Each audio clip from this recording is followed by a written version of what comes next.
My friends, let us begin this hour together by turning quietly within just for a moment, because the entire message I want to share with you rests upon a single, simple truth that cannot be grasped with the mind, but must be felt in that still center of your being.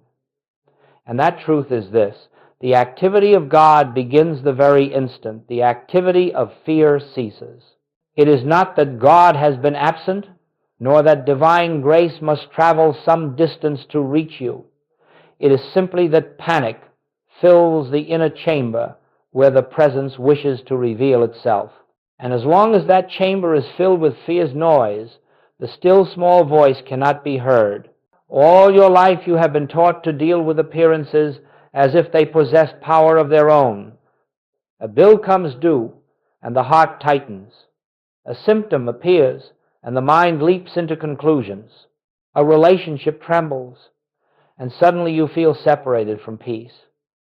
But I say to you, none of these have any power in and of themselves.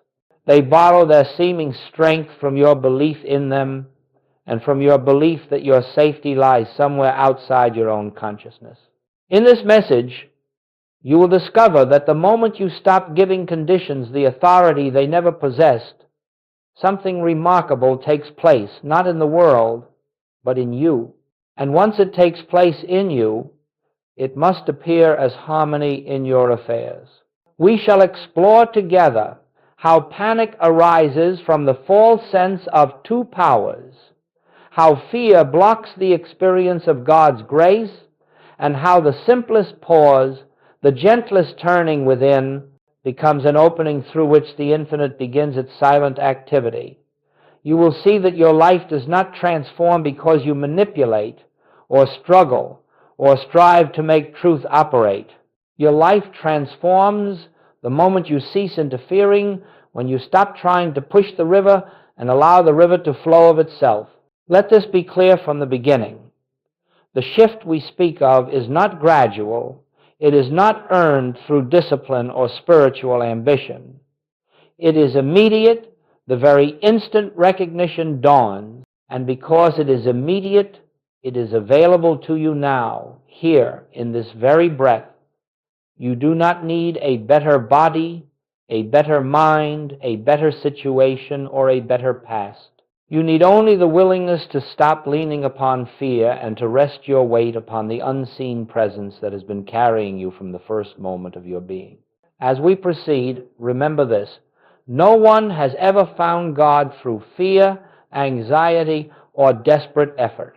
But every soul that has found the presence has done so in a moment of quiet surrender, when the noisy activity of the mind subsided and the heart opened to the realization, I and the Father are one. It is this moment we prepare to enter. It is this recognition that changes everything. Now let us go deeper. For unless this point is clearly understood, all spiritual work remains fragile and uncertain. Panic, fear, anxiety, these do not arise because of the circumstances before you. They arise because somewhere within there still lingers the ancient belief that there is a power apart from God, a power capable of injuring you, depriving you, or separating you from the harmony of your source. And as long as this hidden belief remains, the mind will continue to tremble at every disturbance of the outer world, for it imagines itself at the mercy of forces beyond its control. What is the origin of this belief in two powers?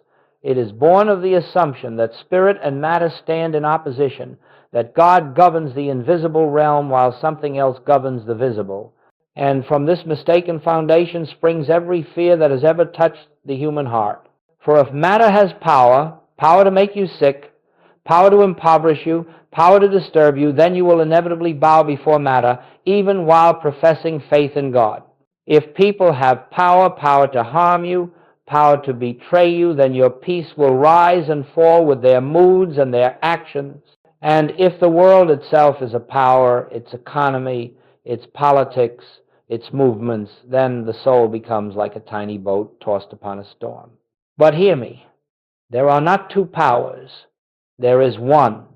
One presence, one life, one law, one substance. And when this is recognized, truly recognized, not as a comforting thought, but as spiritual fact, the entire root system of fear withers in a single moment. You may still see conditions that appear threatening, but you will no longer grant them authority. You may still hear the mind whisper, "What if?" but you will not bow to its suggestions. Instead, you will stand in the quiet realization, God is the only power.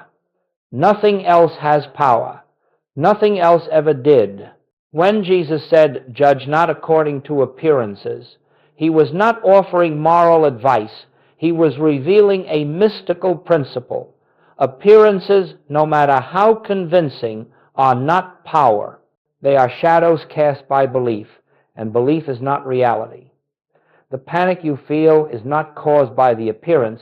It is caused by your belief that the appearance possesses power of its own. And so the first great healing in the infinite way is always the healing of this belief in two powers. The moment you see through it, something extraordinary occurs. Conditions lose their ability to frighten you, not because the condition changes, but because your sense of it changes. And when your sense of a condition changes, the condition itself cannot long remain in its former shape. It must conform to the new consciousness that beholds it. Therefore, let us be very clear as we continue. Every fear you have ever felt has arisen from the acceptance of a second power. Every burden you carry today is carried only because you still hold, consciously or unconsciously, the belief that something other than God is operating in your life. The purpose of this teaching is to reveal that such a thing is impossible. And when impossibility is recognized, fear dissolves of itself because it has nothing left to cling to. You are not fighting fear. You are not wrestling with panic. You are not trying to overcome appearances. You are simply withdrawing belief from them, one quiet moment at a time, until the realization dawns.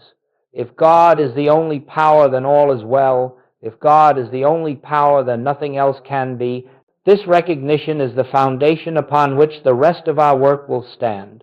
Let us move now into a truth that is perhaps more subtle, but no less essential for spiritual realization: the false god of human effort. For even after we recognize that appearances hold no power of their own, the mind still insists that something must be done, that you must rush, must solve, must struggle, must somehow push your way into harmony. It believes that safety is the result of sufficient thinking, sufficient planning, sufficient control. And in this belief lies the greatest obstacle to the activity of grace. You see, the human mind has been conditioned to worship its own effort. It takes pride in its accomplishments and despairs at its failures because it imagines itself to be the cause of all things. And so, when trouble arises, the mind leaps into its habitual motion, calculating, comparing, projecting, fearing, attempting to orchestrate outcomes as though it possessed the wisdom of the infinite, but the mind is not the instrument through which spirit works. It is the veil that obscures spirit's activity. Understand this clearly. The moment human effort begins, divine activity is shut out, not because God withdraws, but because the mind's noise blocks your awareness of the presence. You cannot hear the whisper of spirit while you are shouting instructions at the universe. You cannot feel the movement of grace while you are frantically pushing the wheels of circumstance with your own hands. Human effort occupies the very space where God intends to reveal himself. In the infinite way, we learn that there is nothing for the human mind to do. The mind cannot bring harmony. The mind cannot heal the body. The mind cannot secure supply. The mind cannot direct relationships. The mind cannot govern your path. It tries, yes, and sometimes it appears to succeed, but every such success is fragile, temporary, and tinged with anxiety, for it rests on the unstable foundation of personal will. Goldsmit says, "I can of mine own self do nothing." This is not humility. It is spiritual fact. Nothing the personal self attempts can rise to the level of divine harmony. Nothing the personal self manipulates can result in lasting peace. Only the activity of the invisible, recognized, acknowledged, allowed, can bring forth real transformation. So, what does this mean for us in practical terms? It means that the moment you begin to strain, you have stepped out of spiritual consciousness. The moment you begin to force outcomes, you have stepped into the realm of illusion. The moment you believe that your thought, your method, your effort is necessary for God to act, you have already obscured the presence of God. But here lies the grace. The instant you stop, the instant you release, the instant you withdraw your hand from the wheel, the divine activity begins. When you relinquish the need to control, something far greater takes over. You begin to sense a wisdom not your own, a peace that does not originate in thought, an inner movement that precedes action. Guidance arises not from anxious analysis, but from quiet knowing. Solutions unfold not through struggle, but through recognition. This is the meaning of let go and let God, but not in the superficial sense often spoken. It is not a plea for God to take charge of what you still secretly wish to direct. It is the profound surrender of the belief in personal power. It is the release of human effort so that divine activity may reveal itself. And so long as you continue to believe that your safety depends on your labor, your reasoning, your planning, you will remain tied to the wheel of fear.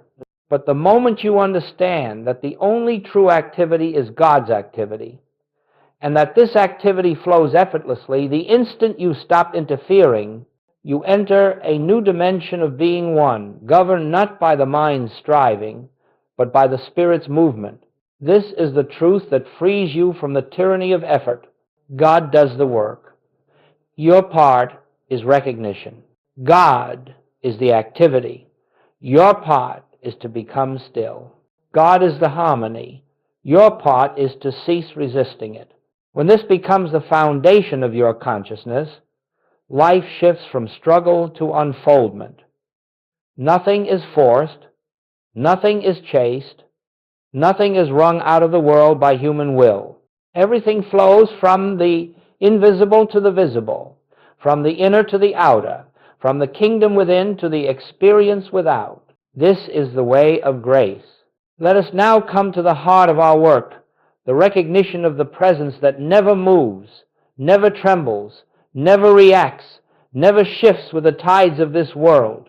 For unless you come to know this presence, not as a belief, not as a hope, but as a living reality of your own being, you will continue to be governed by the appearance world, and you will continue to measure your peace by the conditions that rise and fall around you.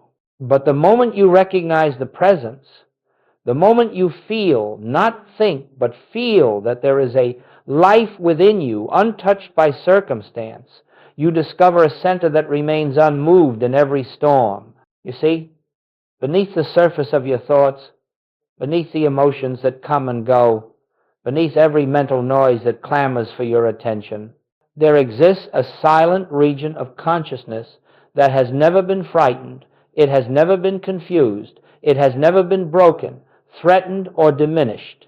It is the I that was before Abraham. It is the Christ within you. It is the presence of God as your own being. It does not move with the world because it is not of the world. This presence does not begin when you meditate nor disappear when you forget it. It does not increase when you study nor decrease when you err. It simply is permanent, changeless, eternal. But though it is always present, it is not always recognized. And so our work is not to make the presence appear. It is already here. Our work is to remove the veil of fear, the veil of effort, the veil of judgment that prevents us from seeing what is already established within. When Jesus spoke the words, "I am with you always," he was not speaking of a man returning again and again to human experience. He was speaking of the eternal presence, forever at the center of your being. When the psalmist declared, "If I make my bed in hell, thou art there," he was bearing witness to the same truth. No matter where the human sense finds itself, fear, sickness, lack, despair, this inner presence has not moved an inch. It is there in fullness, in completeness, in perfection, awaiting recognition. And so you must understand the presence you seek is not something you must attain. It is something you must acknowledge. It is not something you must call forth. It is something you must stop obscuring. The mind obscures it with its noise. The emotions obscure it with their turbulence. The senses obscure it with their insistence that the outer world is the only reality. But the presence itself is never absent. It is simply unrecognized. Therefore, the essence of spiritual practice is the art of remembrance. Remembering that the good you seek is already here. Remembering that the love you long for is the substance of your own being. Remembering that the wisdom you need is already active at the center of consciousness. Remembering that the peace you chase in the world is the peace that looks out through your own eyes. In this moment, you may pause and silently feel for it, not with expectation, not with strain, but with a gentle turning of attention inward. Just a slight shift from the outer to the inner, from the appearance to the invisible, from the mind's activity to the heart's knowing. And even if you feel nothing at first, the recognition has already begun. For the presence is not felt through sensation. It is known through stillness. It is not approached by desire. It is revealed in quiet acknowledgement. As you grow accustomed to resting in this inner stillness, you will discover something remarkable. The presence remains the same in every circumstance. Whether the world praises you or condemns you, whether the body feels strong or weak, whether the bank account rises or falls, the presence does not move. And when your awareness begins to dwell in that which does not move, you too become unmoved, not indifferent, not passive, but anchored in a deeper dimension of being where fear cannot enter. This is the beginning of true freedom, the recognition that the self you are is not the mind that fears, nor the body that changes, but the presence that witnesses all without being touched by any. And once you recognize this, panic falls away, not because the world has changed, but because you have awakened to the one who stands above the world. This is the presence we will continue to explore, for it is the foundation upon which all spiritual demonstration rests. Now, let us look closely at the moment fear actually loses its power. For this is not a gradual process as the world supposes. It does not require weeks of affirmation, months of struggle, or years of mental discipline. Fear evaporates in the very instant consciousness awakens to the truth of one presence, one power. And though we may speak of this as a moment, understand that it is not measured in time but in realization. In a single flash of spiritual recognition, fear is rendered impotent, not by force, not by resistance, but by the simple light of understanding. Fear thrives only in the absence of recognition. It is like darkness in a room. You may fight the darkness, curse it, analyze it, or pray for it to disappear, but nothing changes until someone touches the switch and reveals the light. And in that instant, darkness vanishes, not because it was conquered, but because it was never a power in the first place. It existed only where light was not acknowledged. So it is with fear. It appears powerful only while you grant it reality. It governs only while you believe conditions possess authority. But the moment you withdraw belief, just as swiftly as the moment the light appears, fear has nowhere to remain. it dissolves into its native nothingness. Let us understand this with clarity. Fear never departs because conditions improve. Fear departs because consciousness improves. Fear does not recede when the body is healed. It recedes when you realize that the body never held power over life. Fear does not diminish when money arrives. It diminishes when you recognize that supply is spiritual and never ceases. Fear does not vanish when conflict resolves. It vanishes when you know that harmony is not created by people, but by God as the invisible principle of oneness. Fear and harmony do not coexist. Fear and God do not coexist. Fear and the realization of omnipresence cannot stand in the same consciousness. The revelation of one removes the possibility of two. And so, what is this moment in which fear loses its power? It is the instant you cease looking outward and turn within. It is the instant you stop consulting the mind and begin listening for the still small voice. It is the instant you acknowledge, even if only quietly, even if only faintly, God is here.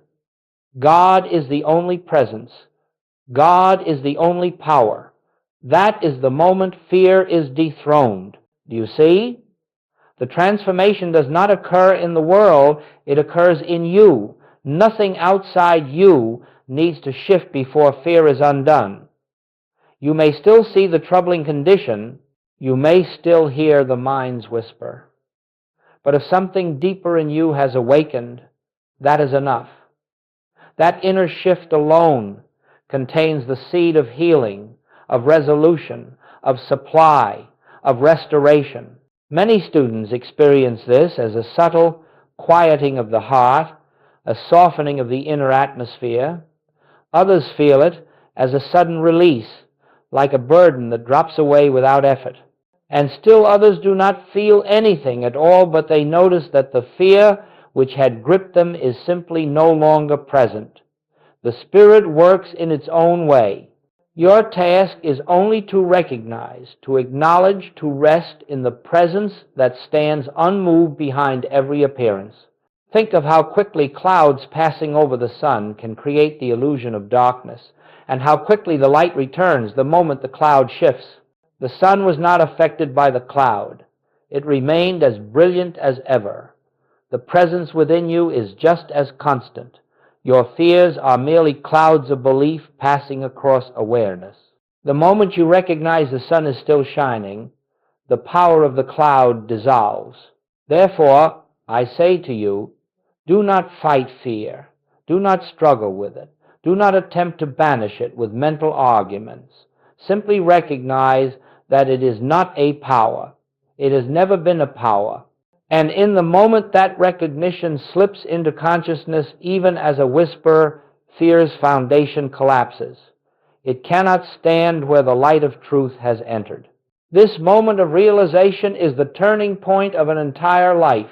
Now that we have seen how fear loses its power, let us take up one of the most vital practices in the infinite way, non-reaction. This may appear, at first glance, to be a simple instruction. But no principle is more misunderstood nor more essential to spiritual unfoldment. For every time you react to an appearance, you affirm its power. Every time you rush, defend, resist, or attempt to correct a condition, you declare without speaking a word that the condition has authority. And in that declaration, you bind yourself to the illusion. Non-reaction is not indifference, nor is it denial. It is not the cold refusal to acknowledge what is taking place. It is the quiet recognition that appearances have no inherent power. It is the capacity to meet the world's disturbances with an inner stillness that says, I see you, but I do not bow to you. I acknowledge you as appearance, but not as truth. This is the spiritual poise that dissolves problems at their root. Consider the nature of reaction for a moment. The phone rings with troubling news, and immediately the heart quickens. A bill arrives, and at once the mind begins calculating, fearing, projecting. A symptom arises in the body, and instantly the imagination leaps into dark possibilities. All of this takes place within seconds. Why? Because the mind, trained for generations to believe in two powers, attempts to seize control. It is reaction that keeps you enslaved to appearances. But listen carefully. You do not overcome appearances by reacting to them. You overcome appearances by refusing to grant them power. Non-reaction is this refusal not by willpower, but by recognition. When a disturbing circumstance arises, the ordinary person reacts. The spiritually awakened person pauses. And in that pause, grace enters. In that pause, the mind's habitual momentum is interrupted. In that pause, the presence has an opening through which to reveal itself. Let us picture it. Something frightening appears before you. Instead of rushing to fix it, instead of allowing panic to rise, you gently say within yourself, I will not judge by appearances. And you pause. Just one breath, one conscious breath turning inward. In that single breath, the sense of two powers begins to collapse. In that single breath, you return to the awareness of the one. And in that awareness, reaction becomes impossible. You cannot fear what you no longer believe has power. You cannot defend yourself against what you recognize as illusion. You cannot strive to correct what you see as nothing more than a shadow. Reaction fades because the belief that fuels it has faded. Goldsmit taught that the moment of non-reaction is the moment of spiritual dominion. It is the moment when the individual steps out of the role of a frightened human being and stands as the witness of God's activity. When you do not react, you do not become passive. You become receptive.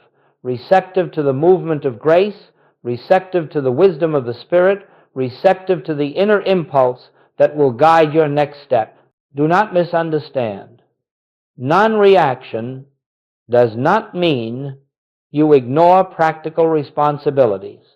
If a child cries, you comfort the child. If a doorbell rings, you answer it. If your body requires attention, you consult appropriate help. But you do none of this from fear. You do none of this from the belief that the condition has power over the real you. You take practical steps, yes, but only after you have first reestablished your consciousness in the presence. This is the meaning behind the statement, seek ye first the kingdom of God. Seek the kingdom first, before the reaction, before the judgment, before the planning, before the analyzing. The world teaches, act first, think later. Spirit teaches, recognize first, then act. If you will begin each difficulty with a pause, just a moment of turning inward, a moment of acknowledging God as the only power, you will find that your reaction is replaced by response, your fear replaced by clarity, your panic replaced by peace. And from that peace, the right action unfolds without strain. You will discover that many problems dissolve before action is even required. Others resolve themselves in ways you could never have orchestrated. And still others may require your participation, but that participation will flow naturally, without fear, without urgency, without struggle.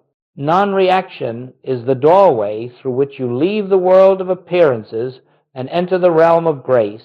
Let us now enter one of the great mysteries of spiritual living, a truth so simple that the human mind repeatedly overlooks it.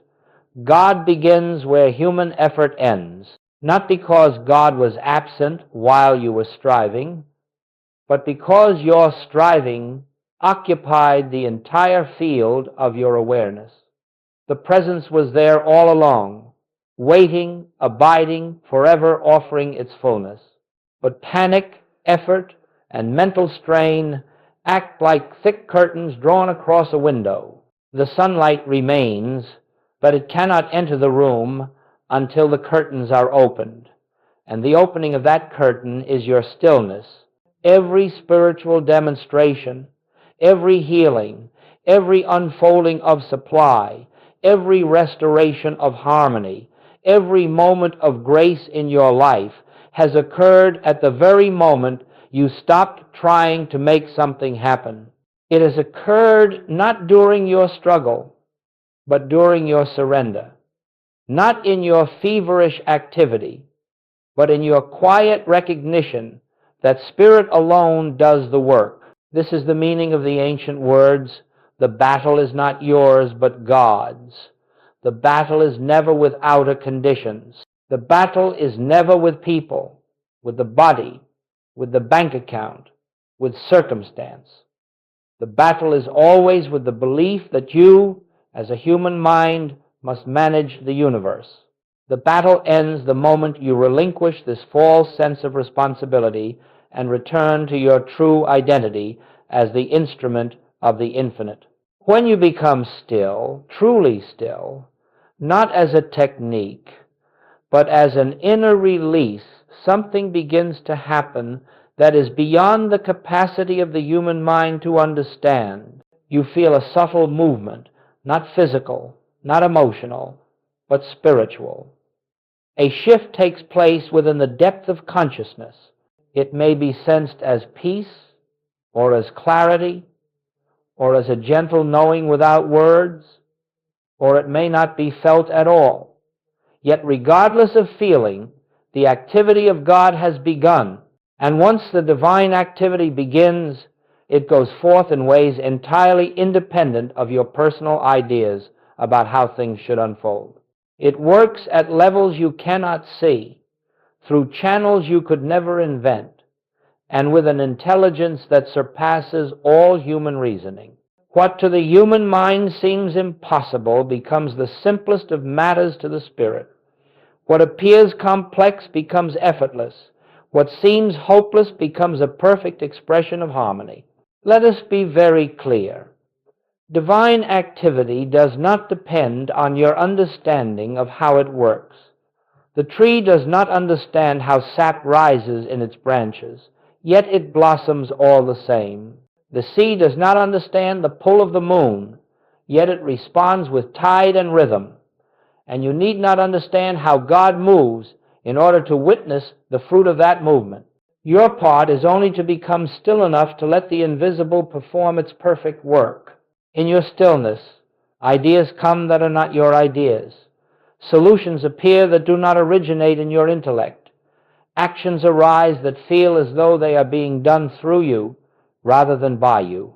This is grace not as a mystical concept, but as the living activity of God revealing itself in your experience.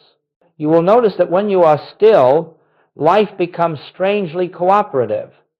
People who were previously difficult soften without explanation. Opportunities unfold without your effort. Supply arrives without strain. The body responds to an inner peace rather than outer treatment. Harmony appears where conflict once seemed inevitable. This is not coincidence, and it is not magic. It is the natural outcome of spiritual law. The outer must conform to the inner, when the inner is aligned with the presence. Perhaps the most beautiful part of this truth is that divine movement never requires the cooperation of the outer world. It does not depend on other people changing, nor on conditions rearranging themselves to suit your desires. God moves because God is movement. God reveals because God is revelation. God unfolds because God is the infinite expression of its own being. All that is required is your stillness, your willingness to let the infinite do its infinite work. Remember this always. When you fight, you block the flow. When you panic, you cloud the guidance. When you try, you interfere. But when you become still, when you step aside, when you say inwardly, "Father, thou doest the works. You open the channel through which the fullness of God enters your affairs. Stillness is not passive. Stillness is potent. Stillness is the atmosphere in which the invisible becomes visible. The intangible becomes tangible. The spiritual becomes practical. In that stillness, God moves. Now we must bring this understanding into the rhythm of daily living, for truth remains only an idea until it becomes the atmosphere in which you walk, the foundation from which you speak, the silent presence behind every act. Many imagine that spiritual realization is found in long hours of meditation or in retreat from the world. But the true test of realization is not what you experience in silence. It is whether that silence continues with you when the world calls your name. You may sit quietly in the morning and feel the warmth of the presence, the gentle hum of the invisible, and the sweet assurance that all is well. Yet if, within the first hour of your day, the world provokes reaction, fear, or judgment, then the meditation has not yet become realization. The goal is not to feel peace in isolation, but to live from peace in activity. The point is not to escape the world, but to unveil the kingdom that is present wherever you stand. Let us understand this. The presence you touch in meditation is not something you leave when you rise from your chair. It accompanies you to the kitchen, to your workplace, to your family, to the marketplace. It goes with you to the moments of joy and the moments of burden.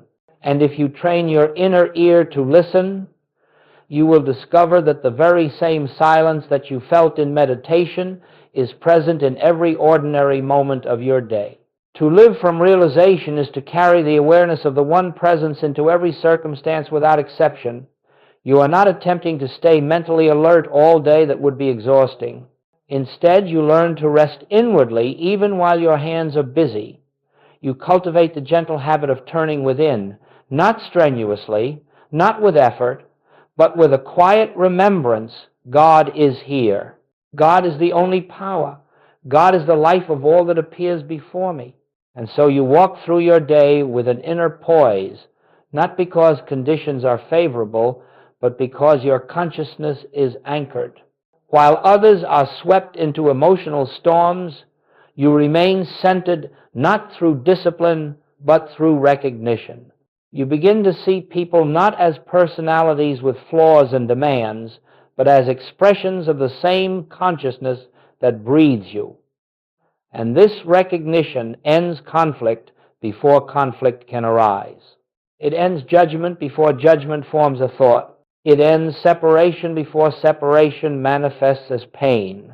Living from realization daily means understanding that nothing is too insignificant for the presence. A conversation with a stranger, a moment of irritation at home, a challenge at work, each one becomes an opportunity to turn within, to remember the source, to abide in the presence. In this way, your day becomes a continuous practice of seeking the kingdom first, not dramatically, not forcefully, but gently, naturally, as though breathing. Do not be disheartened if you forget. Every human being forgets. Every student wanders back into the world of appearances. But you can always return with the simplest acknowledgement, oh yes, God is here. And in that instant, you have stepped back into the kingdom. There is no condemnation in forgetting. The only requirement is remembering.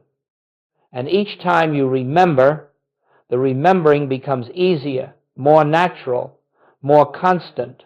As this inner habit grows, you will notice something profound. The world begins to respond to your new consciousness. Situations that once troubled you lose their power. People who once irritated you no longer disturb your peace.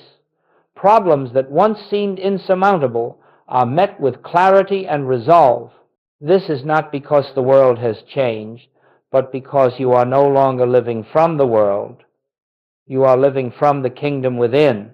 And very quietly, so quietly you may not even notice at first, your external life begins to reflect the harmony of your inner life. Supply flows more freely, health stabilizes, relationships soften, opportunities unfold without strain. This is the natural outworking of spiritual consciousness. When you live from the realization of one presence, one power, the outer circumstances begin to conform to the inner truth. This is what it means to live the infinite way, not as philosophy, not as belief, not as aspiration, but as daily consciousness. The spiritual life is not found in occasional moments of inspiration, but in the steady, continuous recognition of the presence in all things, at all times, in all places. And when this recognition becomes your way of life, every day becomes a holy day, every act becomes a prayer, and every moment becomes an opportunity for divine expression. And now, as we bring this exploration to its close, let us return to the beginning, the kingdom within. For no matter how profound the principles we discuss, no matter how deep the realization may seem, all of it points to a single truth. The presence you seek is already here. It has never departed, never diminished, never withheld itself. The only journey you ever undertake is the journey from distraction to remembrance, from outward seeking to inward recognition. If you leave with anything from this time together, let it be this: there is a presence at the center of your being that has never been touched by fear, never altered by circumstance, never wounded by the world. It is whole, it is complete, it is infinite, and it is the truth of you. Every spiritual practice, every meditation, every pause, every moment of silence is only to help you remember what has always been true of your nature. You are not striving to bring God into your experience. God is already the substance of your experience. You are not trying to reach a distant heaven. Heaven is the consciousness you are touching now. You are not attempting to win favor, earn grace, or achieve enlightenment. The kingdom is not a destination. It is your identity, your very being, the silent root of your existence. As you go back into the world, you will meet appearances, some pleasant, some challenging. You will encounter people who forget who they are, and at times you too will forget. But none of this has the power to separate you from the presence. Your only task is to remember. Remember in small moments. Remember in difficult moments. Remember in ordinary moments. The remembering alone is enough. If you feel lost, turn within. If you feel afraid, turn within. If you feel burdened, turn within. If you feel joy, turn within and give thanks. For in every turning, you rediscover the same eternal truth. I and the Father are one. This is not poetry. It is not metaphor. It is the most literal truth you will ever encounter. There is only one life, one presence, one power, one self, and it is expressing as you, through you, within you. And as you rest in this recognition, something quiet yet profound begins to unfold. You feel guided without effort. You feel supported without asking. You feel loved without condition. The world, with all its noise and demand, loses its authority, and you begin to walk in a peace the world cannot give nor take away. This is the infinite way, not a path of striving, but of surrender.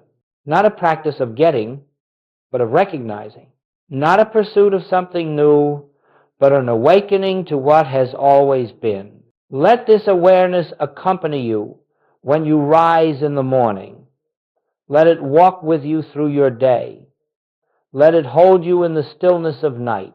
For the presence that lives you does not sleep, does not withdraw, does not come and go.